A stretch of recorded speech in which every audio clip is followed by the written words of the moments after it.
नमस्कार, हमारा उत्तर प्रदेश लेकर मैं हूं आपके साथ संदीप निरंजन। सरकार खबरों का रुख करते हैं। मुख्यमंत्री योगी आदित्यनाथ ने शनिवार को प्रयागराज में श्रृंगेरी पीठ के शंकराचार्य जगतगुरु श्री श्री विदुशेखर भारती जी महाराज से भेंट वार्ता की है। वहीं सीएम ने कहा कि शंकराचार्य से प्रयागराज महाकुंभ की जानकारी ली। सीएम योगी का दक्षिण रीति रिवाज से स्वागत कर नारियल भेंट किया गया।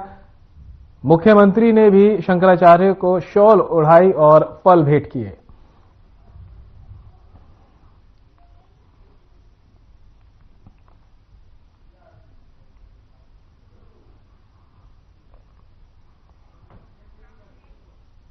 विश्व के सबसे बड़े आध्यात्मिक समागम प्रयागराज महाकुंभ में 73 देशों के राजनयिक पहली बार यहां संगम में स्नान करने आ रहे हैं, जिसमें युद्ध में उलझे रूस और यूक्रेन के राजदूत भी शामिल हैं। दरअसल महाकुंभ मेला 13 जनवरी से शुरू हुआ। इसमें देश और दुनिया भर से लोग पहुंच रहे हैं और संगम में पवित्र डुबकी लगा रहे हैं। मेलाधिकारी विजय किरण आनंद ने यह पुष्टि की है कि 1 फरवरी को 73 देशों के राजनयिक महाकुंभ का महात्म्य देखने आ रहे हैं। विदेश मंत्रालय ने प्रदेश के मुख्य सचिव को इसके लिए पत्र भी लिखा है। उन्होंने बताया कि इस पत्र में लिखा गया है कि दुनिया भर के राजनयिक महाकुंभ नगर में बड़े हनुमान जी और अक्षयवट के दर्शन भी करना चाहते हैं। जिन देशों के राजनयिक आ रहे हैं उनमें जापान, अमेरिका, रूस, Ukraine, Germany, Netherland, Cameroon, Canada, Switzerland, Sweden, Poland और बोलिविया शामिल है।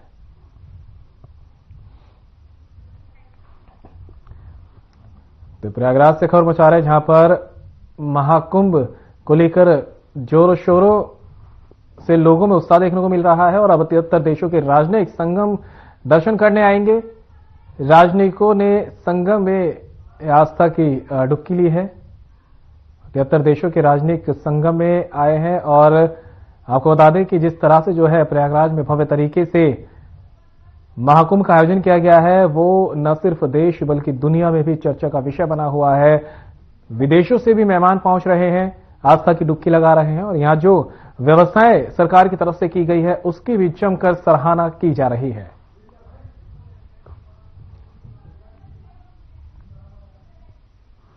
तो राजनयिकों ने संगम में यहां पर आस्था की डुबकी लगाई है। 73 देशों के राजनयिक संगम पहुंचे और आस्था की डुबकी लगाई है। इसी से आप अंदाजा लगा सकते हैं कि महाकुंभ जो प्रयागराज में चल रहा है, कितना ज्यादा असर उसका विदेशों में भी देखने को मिल रहा है। हमने देखा है कि पहले भी बड़े नामी चेहरे विदेशों से यहां पर पहुंचे हैं और आस्था की उन्होंने डुबकी लगाई है। संगम तट पे पहुंचे, स्नान किया है, उसके बाद वो यहां आकर मुलाकात भी की है। राजनयिक ने संगम में आस्था की डुबकी लगाई है।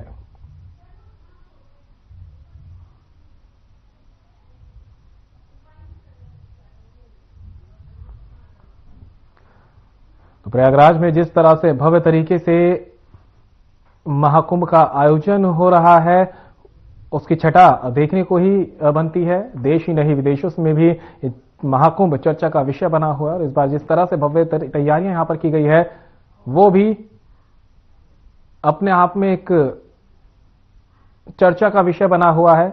विदेशों से भी लोग पहुंच रहे हैं और अब 73 देशों के राजनयिक संगम पहुंचे और उन्होंने आस्था की डुबकी लगाई है। इसी से आप अंदाजा लगा सकते हैं कि कितना चर्चा का विषय विदेशों में भी ये महाकुंभ में स्नान चर्चा का विषय बना हुआ है।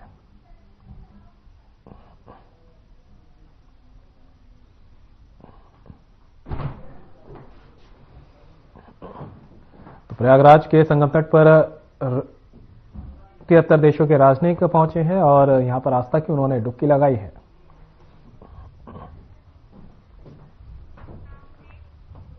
राष्ट्रीय पर्यटन दिवस 2025 का आयोजन अवध शिल्प ग्राम में हुआ, जिसमें पर्यटन मंत्री जयवीर सिंह ने उत्तर प्रदेश के पर्यटन क्षेत्र को रोजगार और आर्थिक विकास का महत्वपूर्ण माध्यम बताया है।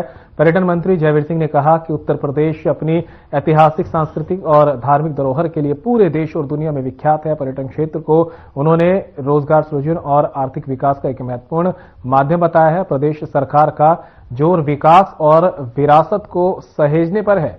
उन्होंने कृषि और पर्यटन को मिलकर एक नई राह पर चलने की बात कही है। राज्य में एग्री और रूरल टूरिज्म पर जोर देते हुए कहा कि प्रदेश सरकार ने पर्यटन के माध्यम से राज्य की अर्थव्यवस्था को सशक्त बनाने का लक्ष्य रखा है।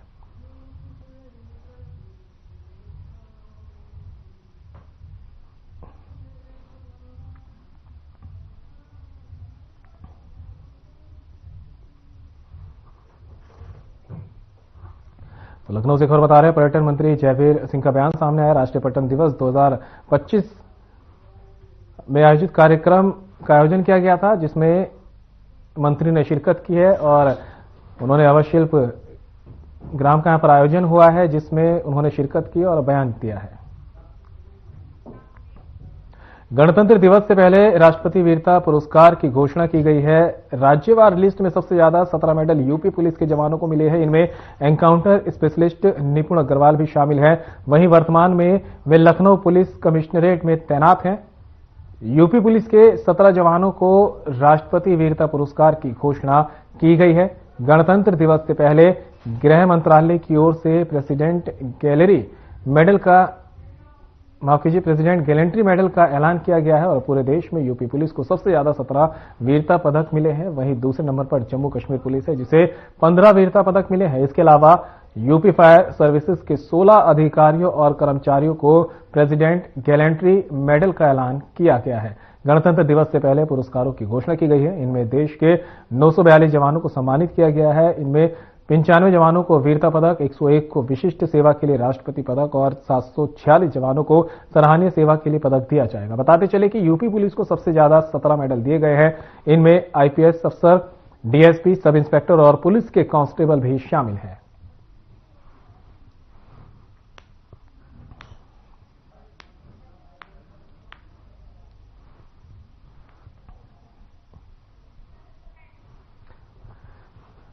तो राष्ट्रपति वीरता पदक यहां पर दिए जा रहे हैं। यूपी पुलिस को 17 वीरता पदक मिले हैं और सबसे ज्यादा जो पदक पाने वाला राज्य बना है वो यूपी ही बना है। उसके बाद जम्मू कश्मीर का नंबर आया। यूपी पुलिस को मिले सबसे ज्यादा मेडल।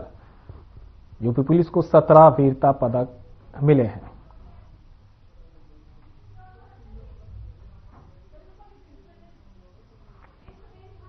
राष्ट्रीय वीरता पुरस्कार की घोषणा की गई है, जिसमें यूपी को सबसे ज्यादा पदक मिले हैं।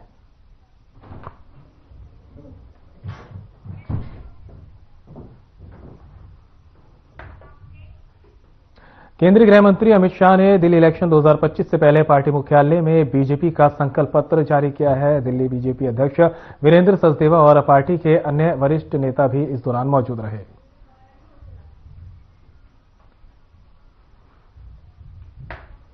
तो दिल्ली विधानसभा चुनाव को लेकर ये बीजेपी का संकल्प पत्र जारी किया गया है। अमित शाह ने संकल्प पत्र जारी किया है। तो दिल्ली चुनाव को लेकर यह संकल्प पत्र जारी किया है। तस्वीर देख सकते हैं आप किस तरह से जो है यहां पर केंद्रीय गृह मंत्री अमित शाह पहुंचे, शामिल हुए और उन्होंने बीजेपी के संकल्प पत्र 2025 को जारी किया है। दिल्ली विधानसभा चुनाव को लेकर यह जारी किया गया है।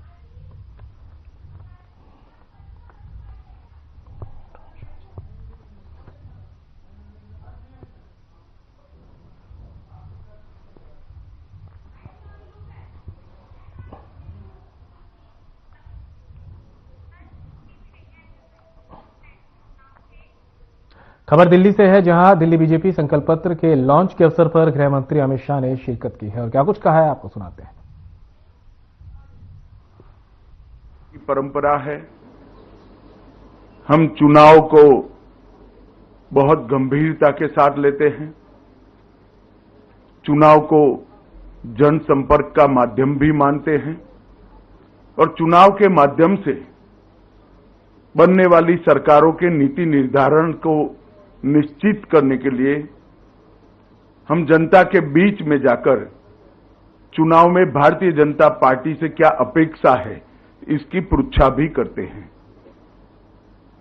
मैं अन्य दलों के नाम दिए बगैर इतना जरूर बता सकता हूं कि भारतीय जनता पार्टी के लिए संकल्प पत्र विश्वास का सवाल होता है और करने वाले कामों की सूची होता है।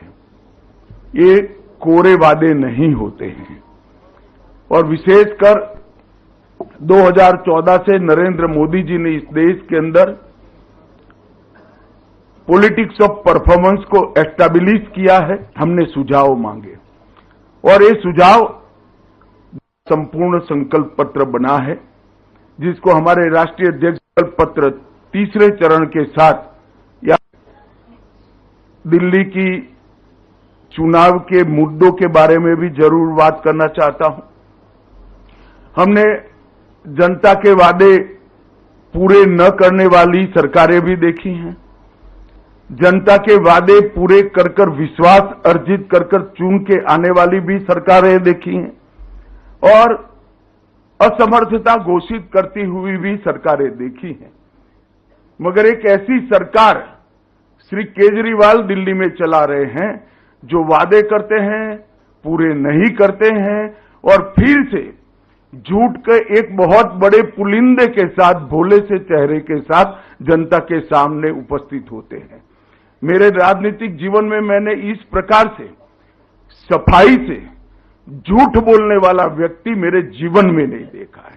और ये बोलने में, कठोर शब्द बोलने में मुझे कोई झिझक नहीं है, क्योंकि मैं कन्विंस हूं। मैं इससे कन्विंस हूं, इसलिए मैं कह रहा हूं। ढेर सारे ऐसे वादे इन्होंने किए कि जिनको पूरा करने के लिए इनके पास ना तो समय है, ना इच्छा है, ना संकल्प है। मैं सबसे पहले श्री केजरीवाल को ये याद कराने आया हूं कि इन्होंने कहा था कि मेरी सरकार का कोई मंत्री सरकारी बंगलो नहीं लेंगे, और उन्होंने बंगलो लिया। 10 साल से रह रहे हैं। बंगलो लिया तब तक तो ठीक है, 51 करोड़ से ज्यादा खर्च कर 50,000 गज का 4 बंगलों को मर्ज कर एक शीश महल बनाया, जिसमें 6 करोड़ के डिजाइनर मार्बल है, 4 से 6 करोड़ के मोटराइज पर्दे हैं, 70 लाख के ऑटोमेटिक दरवाजे हैं, 16 स्मार्ट टीवी 64 लाख रुपए के हैं, 50 लाख की कालीन बिछाई गई है, सजावटी पिल्लर 36 लाख से सजावट की गई है, रिक्लाइनर सोफा 10 लाख रुपए का है। और ये घर के अंदर रहकर भी आज तक दिल्ली की जनता को इसका जवाब नहीं दे रहे हैं। मैं पूछने आया हूं, अन्ना के आंदोलन से आपने आपकी राजनीतिक पार्टी का जन्म लिया, सादगी का वादा किया था, कहा था ना गाड़ी लेंगे ना बंगला लेंगे, और 1 करोड़ों रुपयों का घर बनाकर केजरीवाल जी आप रह रहे हो।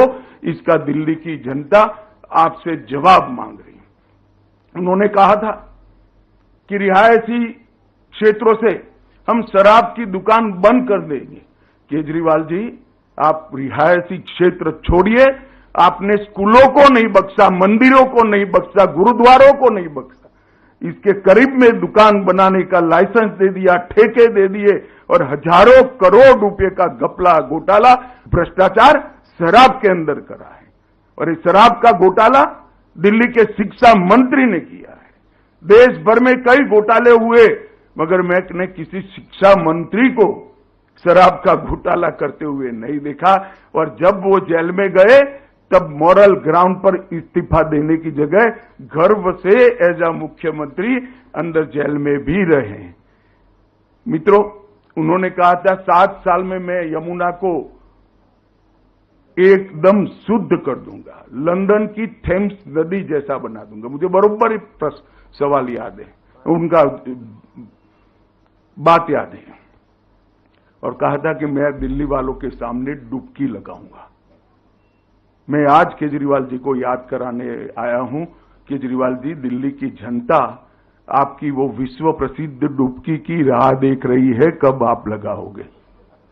और अगर यमुना जी में नहीं लगानी है तो कुंभ चल रहा है, वहां जाकर डुबकी लगा दो, तो कम से कम झूठ बोलने के आपके जो पाप है वो धुल जाएंगे।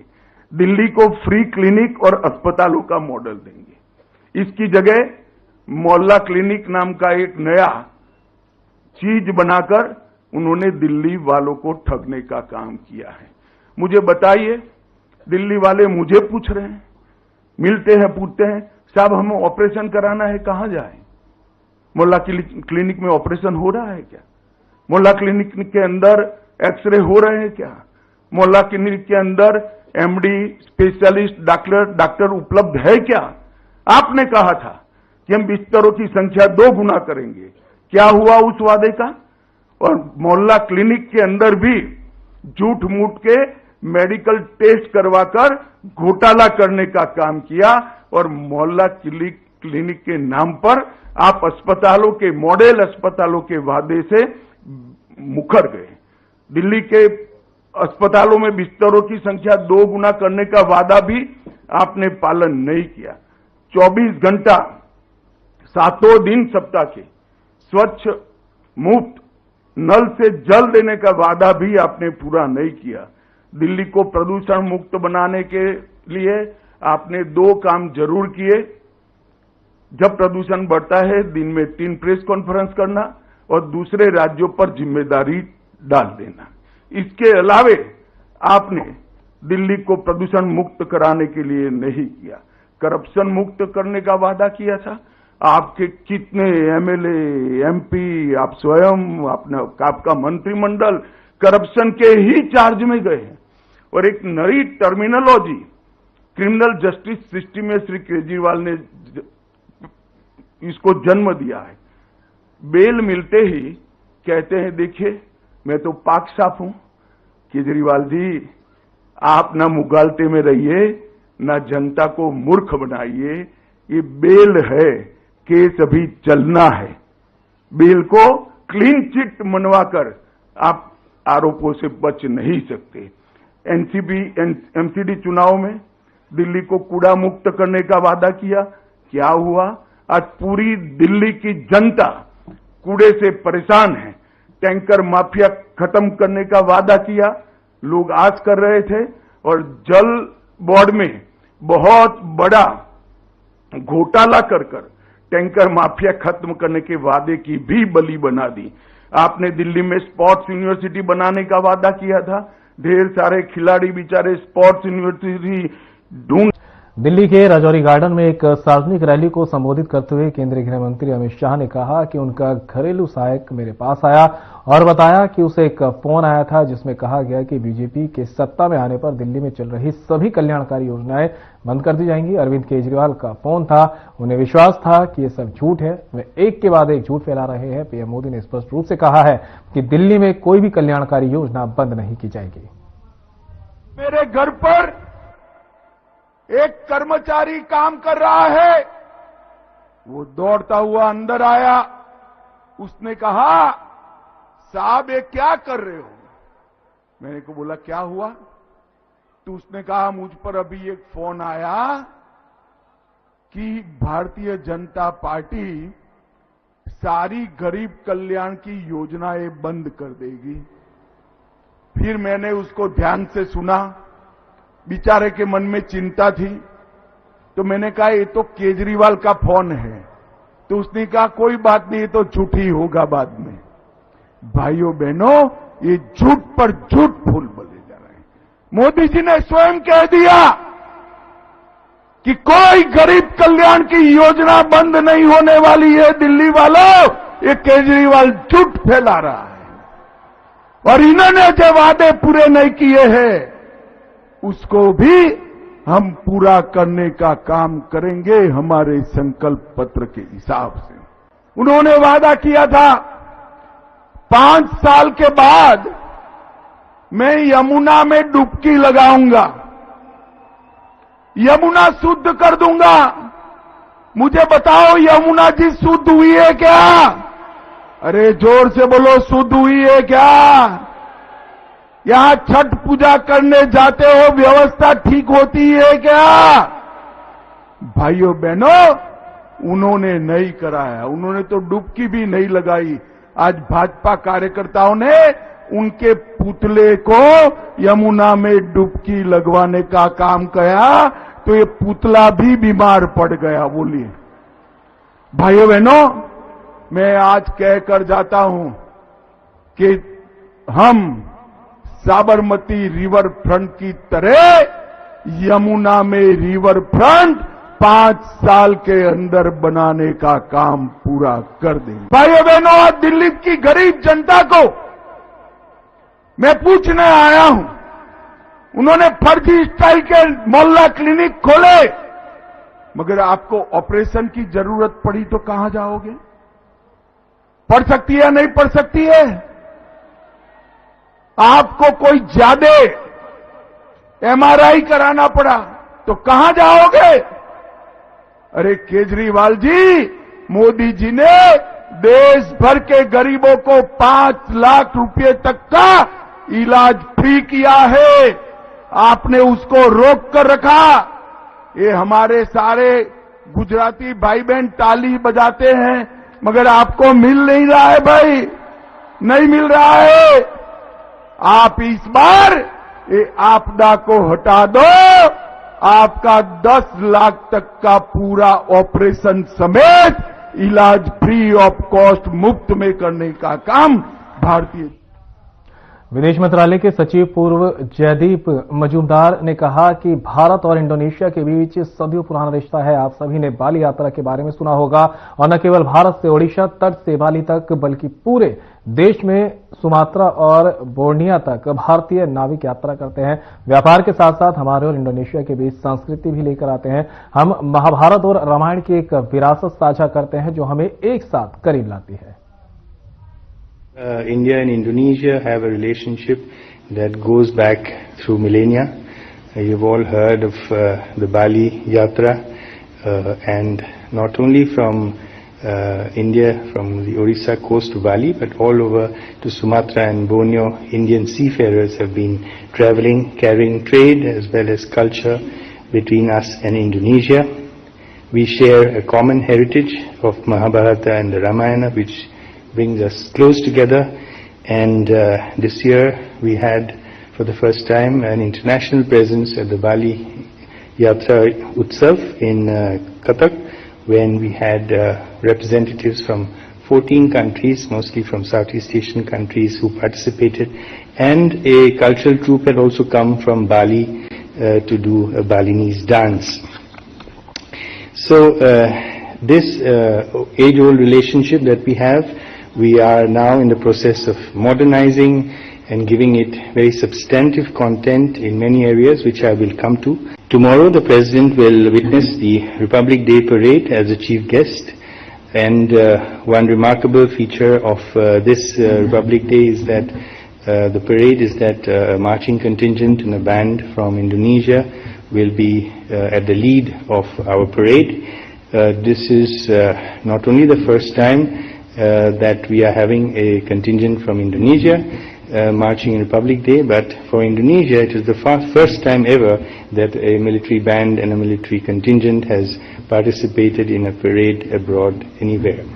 So this is of also particular import because the President is also a soldier by profession, and he himself has taken great interest in the rehearsals of the army contingent in Jakarta before they came, and he is therefore extremely happy that this honor has been given to the Indonesian army.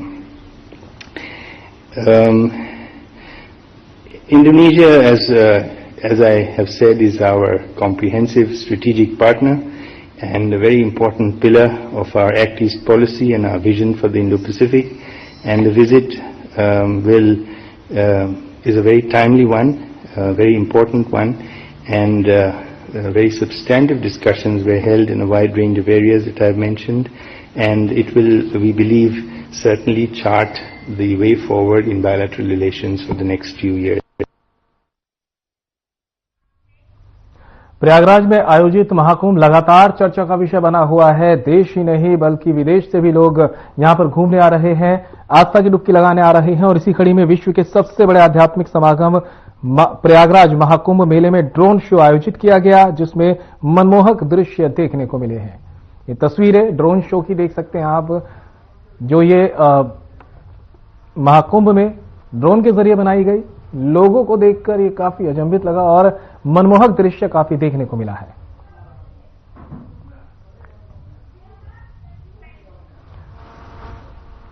विश्व के सबसे बड़े आध्यात्मिक समागम प्रयागराज महाकुंभ मेले में drone show आयोजित किया गया, जिसमें मनमोहक दृश्य देखने को मिले हैं। अलग अलग तरह की यहां पर कलाकृतियां ड्रोन ने बनाई है। काफी संख्या में ड्रोन यहां पर उड़ाए गए, जिन्होंने मनमोहक कलाकृतियां बनाई है। अलग अलग तरह की त्रिवेणी संगम यहां पर ये दिखाया गया है ड्रोन के जरिए, किस तरह से संगम बना है, जिसमें अभी आस्था की डुबकी लगाने लोग पहुंच रहे हैं। इसी तरह से जब मंथन किया गया था तो वो दृश्य भी दिखाया गया था। ये शंख बनाया गया है। ये ड्रोन की तरफ से जब आगाज होता है तो शंखनाद किया जाता है। देख सकते हैं किस तरह से जो है एक ये मनमोहक दृश्य ड्रोन की तरफ से बनाए गए हैं। शंखनाद यहां पर ऋषि मुनि करते दिखाई दे रहे हैं। जब भी कुछ आगाज होता है भव्य तरीके से तो वहां शंखनाद किया जाता है। ये तस्वीर देख सकते हैं आप, ये जब मंथन किया गया था जिसके बाद अमृत निकला था और उसकी बूंदें भारत के 4 हिस्सों में पड़ी थी। उनमें से एक प्रयागराज भी था जहां पर महाकुंभ आयोजित हो रहा है। बुलेटिन में मेरे साथ इतना ही, पर अब वक्त हो चला है डॉक्टर राकेश गुप्ता के साथ कार्यक्रम प्लस माइनस का। दोस्तों, आज का विषय हर किसी के मन